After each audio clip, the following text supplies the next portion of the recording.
Mayong hapon sa tanan.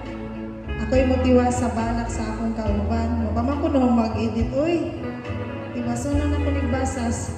Ang Kanoy Tuisa. Kulig nga kasaligan.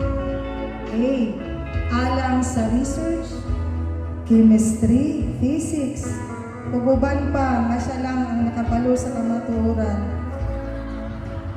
Kitawa, yun, and never gagini siya magduha-duha sa paghatag sa iyang oras, bisag nakabutang do not disturb, sudlon gihapon kay mangutana.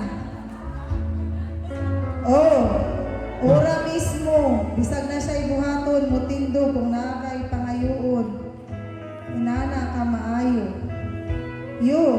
Yuyo, kasatanan.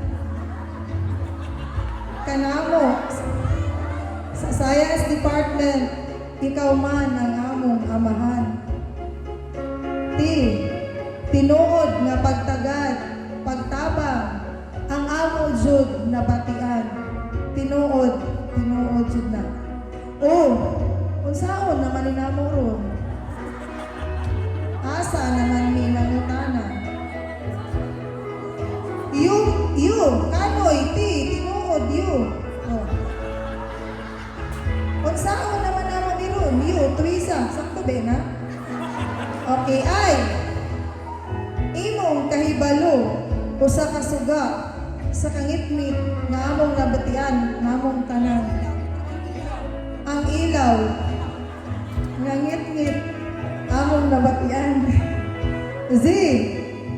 Zamboanga del Norte Division, hinaot magpabilin ka, aron para connected raghapon mi sa imuha.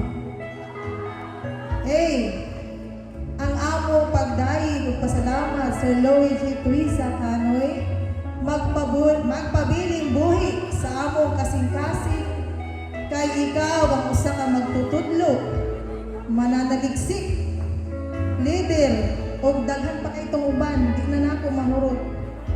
Karon, principal na ka sa Pimagas, mag-amping ka dito kay kabaludyo ko sa dalan, kay dito pud ko gikan.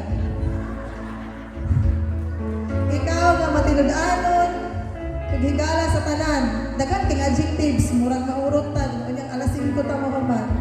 Kini ang imong ultimong maestra nga magbabala sa Science Department, Mildred Torilla Balmurida. Daghang salamat sa pagpaminaw.